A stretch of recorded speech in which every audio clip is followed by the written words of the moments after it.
This is our attempt at the gruelling National Three Peaks Challenge, climbing Ben Nevis in Scotland, Scaffold Pike in England and then Snowdon in Wales.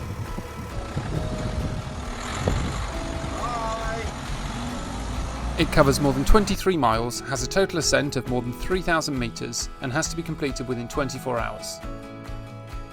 Now, I'm not quite sure how it came about. After floating the idea, it was put in the diary and completely forgotten about.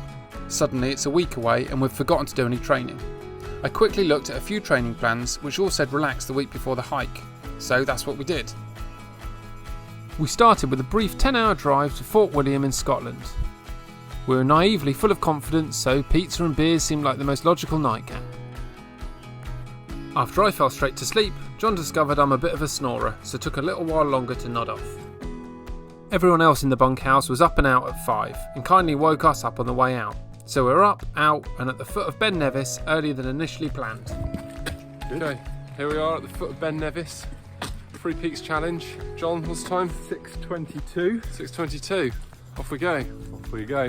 Three Peaks. Ben Nevis is the tallest of the three mountains, with its peak standing at 1,345 metres. Starting early worked to our advantage, as it meant both our ascent and half the descent remained shaded from the sun. On one of the hottest days of the year, this was greatly needed. Hill burn yet? Yeah, not hill burn. Despite the recent weather, there was still a little snow we had to get through towards the peak. This was actually a welcome sight, as it signalled the end was near. We finally reached the peak in 2.5 hours, which isn't bad for a couple of guys who didn't put any training in. That's it. Ben Nevis conquered. We had a moment to take in the breathtaking views Scotland has to offer, which is pretty impressive on a clear day like this. Keen to crack on with the challenge, we got straight onto the descent and made it back to the car 2 hours later. And that's it. That's Ben Nevis. Scaffold next. We're coming. Oh, I need to sleep. It seems everyone in Scotland and Northern England either has a tractor, horse box or van that they like driving really slowly. Despite this, we arrived at Scaffold Pike in a breezy 6 hours, and just in time for the midgies to feast on us before making our second descent. Okay, we're now on Scaffold Pike. What's the time, John? 5:30. 5:30. See you in a bit. With energy levels still relatively high, we absolutely stormed the first 50 metres. Then our bodies remembered we were old and hadn't done any training, so we slowed our pace, made loads of grunting noises and sweat a lot. It was a bit burny on the legs, but eventually we got into the swing of things and arrived at the peak 2 hours later. Scaffold Pike is the smallest of the three mountains at a mere 978 metres.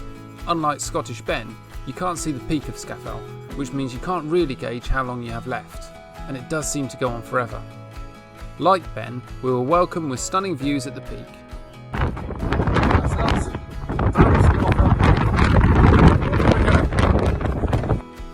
Afraid of the incoming thunderstorms, we immediately made a quick retreat and luckily got back to the car ahead of the incoming rain.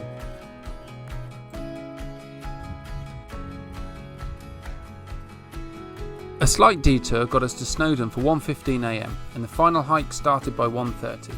Being both tired, exhausted and fucking shattered, this was the most unenjoyable of the climbs. Being dark also took out the little enjoyment you'd normally get from climbing a mountain. It's 1,085 metres of pure torture, and the climb alone makes you want to hate the entire country. We finally reached the top of Snowdon at 4:15 AM, and starting to get light, the view was quite spectacular. I managed to knacker my knees, so the climb back down was every bit as torturous and miserable as the ascent. Despite this, and wanting to fall asleep whilst walking, we did manage to get back just within the 24-hour limit.